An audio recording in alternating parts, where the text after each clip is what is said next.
I'm not convinced that this would have been done to somebody who wasn't Christian, is the truth. I just don't know if it would have been.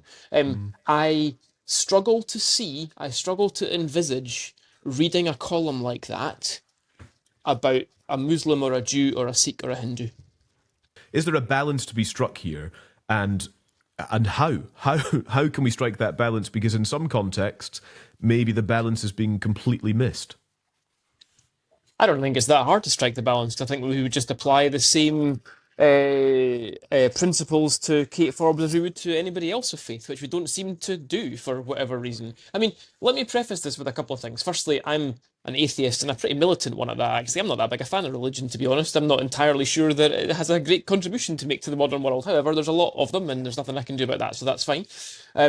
Let me also preface it by saying I actually like a lot of Kenny Farquharson's columns. I read them all the time. I identify with quite a lot of what Kenny Farquharson says. I think he's a good columnist, and I like reading what he writes. And I know what it's like to write news. I've got a newspaper column, and sometimes when you write and you file and you think you've really nailed it and that's really great, and then you wake up the next morning and it's in print and you're like, not sure that actually went the way I was necessarily expecting it to, and maybe I kind of got that wrong. And who knows whether Kenny thinks that. I feel that quite a lot when you write. Well, you shouldn't. That's why I gave up being a columnist. Well, exactly.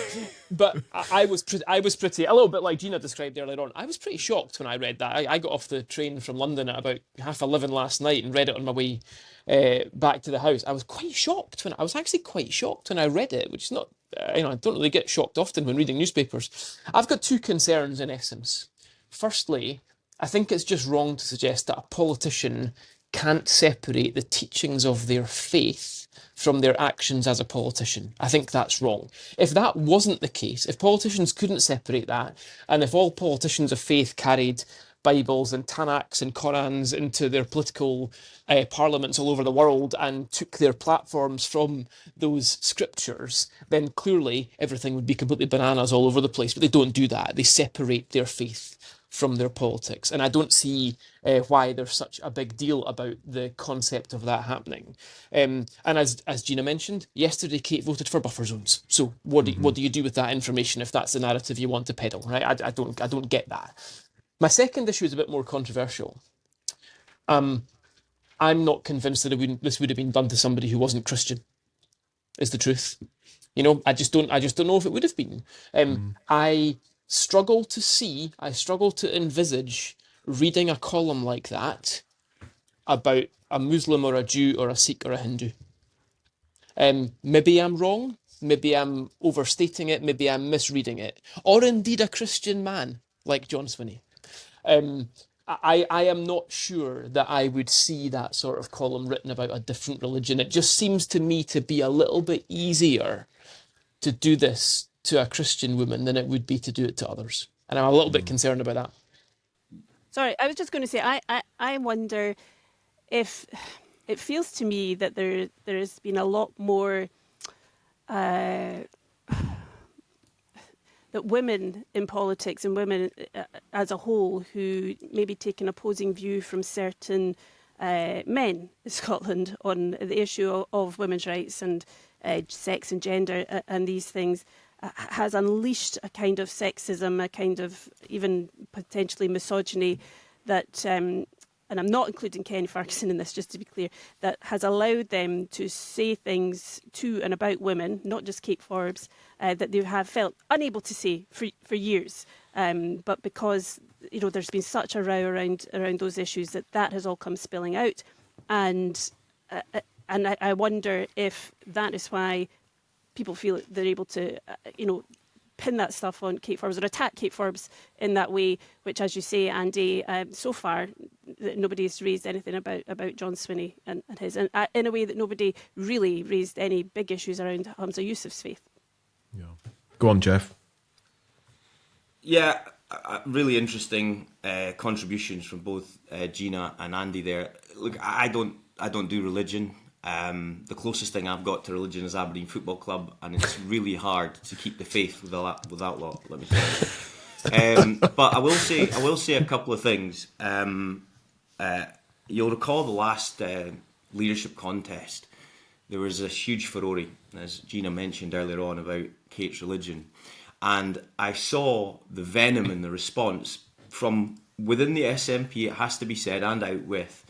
And John Pienaar from Times Radio called me and said, would you like to come on and do something? I had no intention of speaking about the leadership contest, but I was so incensed that apparently this was central to her ability to stand to be First Minister that I went on the radio and gave a pretty stout defence. And my defence was simply, as long as she doesn't seek to impinge these views on those she seeks to govern, then really, I don't have a problem with that. Now, some people might, but I don't. But in advance of today's podcast, I did do a bit of Googling and looking around all of this and what Kate's positions actually are, because I think there's a lot of misrepresentations out of there. So on abortion, she wouldn't change the law, wouldn't touch the law, would uphold the law, but if it was personalised to her, she wouldn't have one. Well, that's fine. That's her view. On same-sex marriage, she would uphold the law, would defend the law, would further rights for gay people, and I think her specific words were like safeguard and enhance the rights of the LGBT community to live and love free of harassment and fear. Now, I get that might not be enough for people, and they might not want somebody that holds those views. But for goodness sake, that cannot stop her, surely, from seeking high office in this country. What message are we trying to send? So, in a way, and I agree with what you say, Andy, I like reading Kenny Farquharson's columns. I don't always agree with them, but I think he's extremely informed, and he always gives you that point of interest that, sometimes is lacking from other columns, perhaps in Herald columnists. Careful, son. Yeah, just a wee joke there. Careful. But I think, we've got to take a much more mature view of this and be more tolerant of people. What Gina said is really interesting. What's happening where we can't tolerate somebody having different views than you? This is what is central to the whole debate about our future politics. So I'm really disappointed this has happened. But one thing I'll say is Kenny Farquharson might have actually done Kate Forbes a huge favour here, because the reaction to this column would suggest to me that a lot of journalists and perhaps more importantly politicians and perhaps opposition politicians to go, whoa, I might just stay away from this one now, as it was such a kind of totemic part of her previous leadership contest. So perhaps Kate should be thanking Kenny in a roundabout way. But I just hope that we can have a bit more tolerance in all this stuff. I'm more interested in how people govern their visions, their policies for the country, not their own personal religious beliefs. Just a very quick intervention, because Geoff's mentioned tolerance and Gina mentioned tolerance as well. And I think it's important to say this goes beyond religion. There is a significant strain in this country of intolerance for people who have views that are seen to sit outside the sort of urban, modernist, frankly quite secular mainstream in the country. You can see it clear as day. A pretty leftist mainstream as well, actually, I have to say. And Gina referenced the gender recognition argument earlier on. It might be a bit more acceptable now to think that Hilary Cass was talking a lot of good sense, but you don't have to go back too long before people saying similar things to that were absolutely castigated and seen to be completely out of kilter with what you were supposed to think. So tolerance is a problem in this country, and it goes well beyond religion. I would agree with that, and I think people like to talk a lot about bad faith actors these days in politics, and I think it's pretty bad faith to take what Kate Forbes says and just say, "Nah, I don't believe her." She's saying, as Geoff said, she wouldn't roll back in anybody's rights. She wouldn't roll back any legislation around abortion. She doesn't. She wouldn't have one herself, but she would, defend the right of women to have one. And I think, why are we unable to take Kate Forbes at face value on those things? What is it about her saying that's just beyond the pale? I really don't understand it, and for me, I'd say ultimately it gets down to, is it just because she's a woman?